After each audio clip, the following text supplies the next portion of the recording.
Hey guys, welcome back to episode number 7 of our ultimate road trip to Uttarakhand. Good morning, day 6. We've woken up really early today, and the view of the rising sun with the backdrop of the snow-capped Himalayas is nothing short of spectacular. It is 6:30 am, and the sun rays reflecting off the Panchachuli peaks at a distance are magical.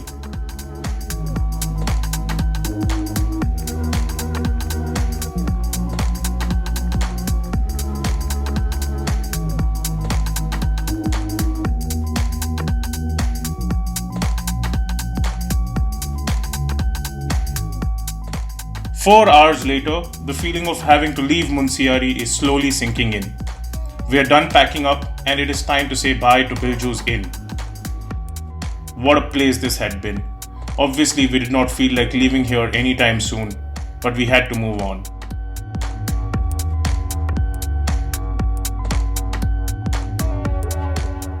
It was 10:40 now in the morning and we were done loading up our stuff. Once again, it was that time of the day to hit the road.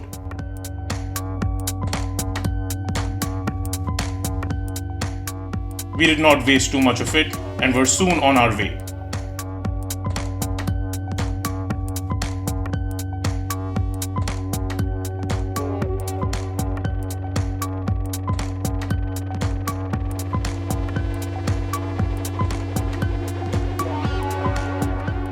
We took a pit stop to soak in as much of the Himalayas that we could.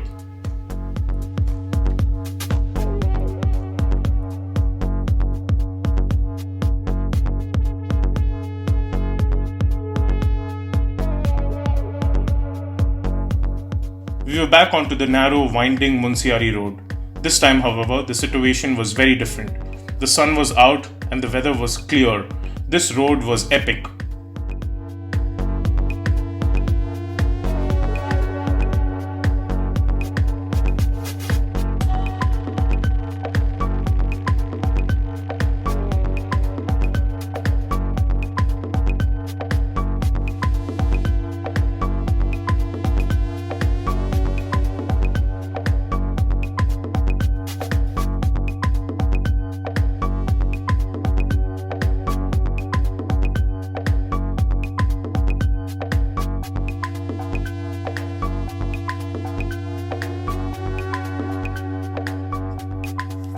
By 1:30 pm, we were at the end of the Munsiyari road and were transported back into reality.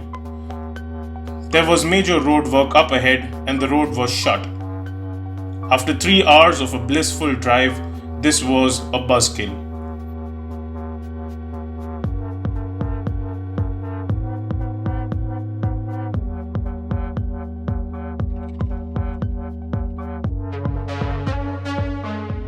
With no other options at hand, we got into the only shop that there probably was at Quitty. We had some Maggie and tea, both of which weren't worth getting on film. But then again, food, like I had said before, was a luxury here more than a necessity. Done with our meal, we still had a lot of time on our hands. The road had not yet cleared up, so we decided to explore the place and set off on a trek.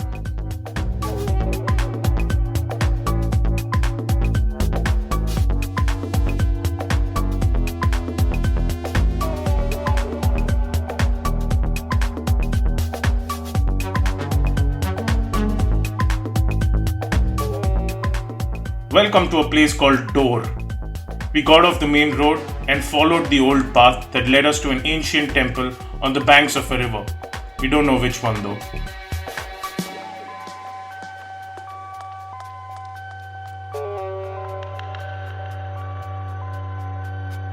The water was heavenly and once again we were lost in time.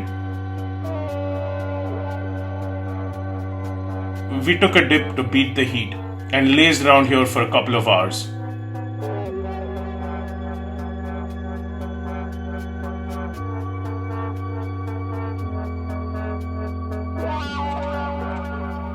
By the time we were done with this escapade and got back into the car, the road had thankfully cleared up. It was 4 pm now and we were back on the road. Exhausted from the trek and the swim, our focus was on the road, so our cameras were off for a while.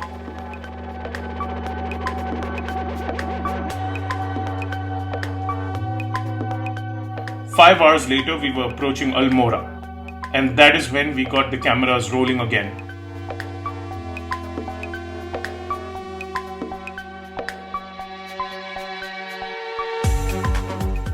The lights of the city at a distance could be compared to stars gleaming in the sky on these mountain roads.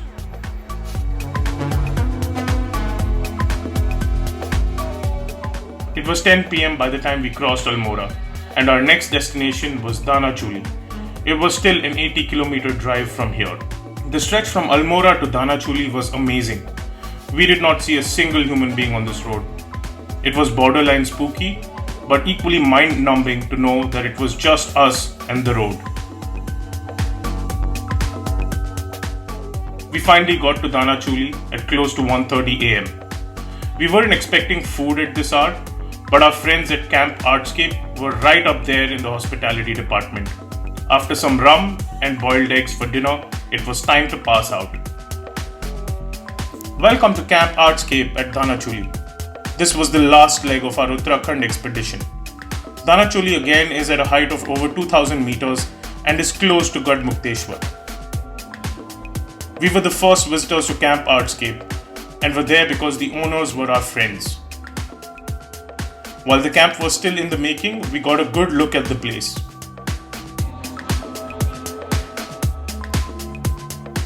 It was now 10:30 a.m. and our stomachs were growling for food. The road to Dhanachuli market is a 15-minute trek from the campsite and will give you a sense of what steppe farming really looks like here in Uttarakhand.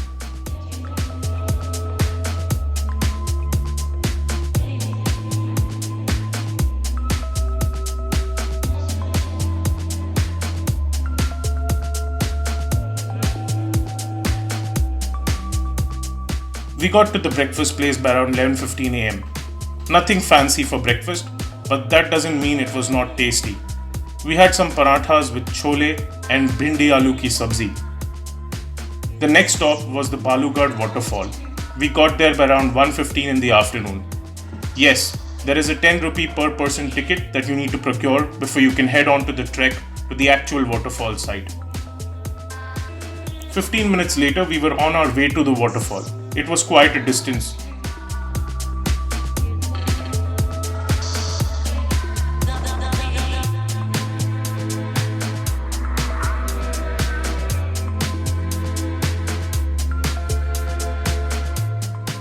And we had made a new, brown, adorable and hairy mountain friend along the way.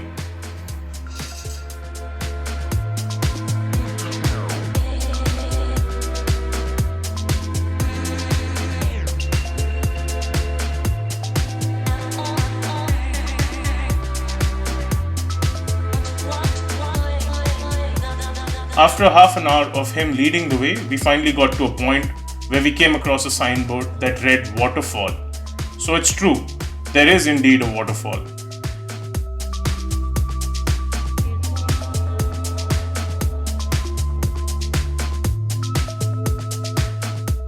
There was still some distance that we had to cover to get there, and some parts of the trek were treacherous.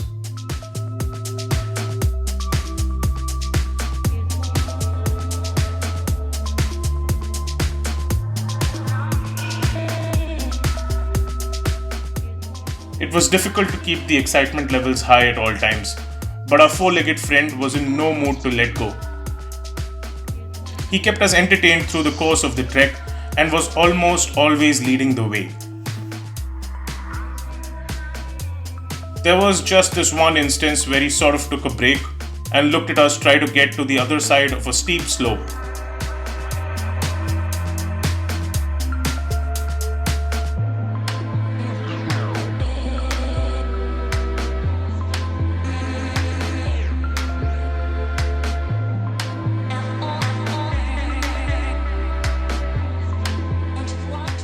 It was almost as though he was poking fun at us. Not only did he get there before us, but got there like a boss. It was almost 2:30 in the afternoon now, and we had made it to the waterfall. Yes, the waterfall in itself was quite a disappointment. According to the locals, this was once indeed a big waterfall, but it had dried up over time. We took a break and played with our four-legged friend for a while. It was now time to say bye again, and we started our long trek back to the main gate.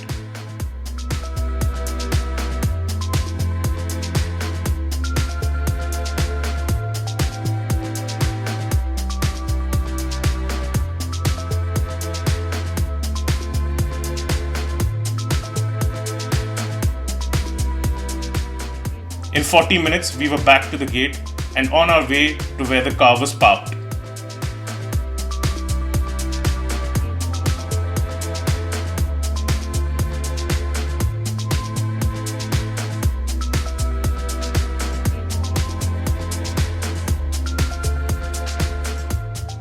We got back to Camp Artscape at around 4:15 in the evening, dropped our friends back at the camp, and were now on the way back to Delhi. With a heavy heart, it was indeed time to say bye to Uttarakhand. An amazing journey from one side of Uttarakhand to the other was finally coming to an end. The land of gods and temples was truly heaven on earth. We had mixed feelings. The joy of having been there was now being mixed with the profound sadness of having to leave this enchanting place.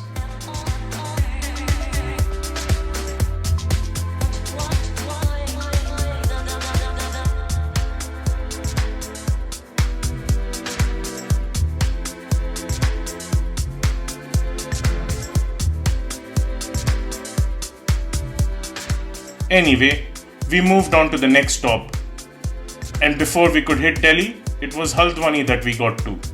Haldwani was where civilization starts.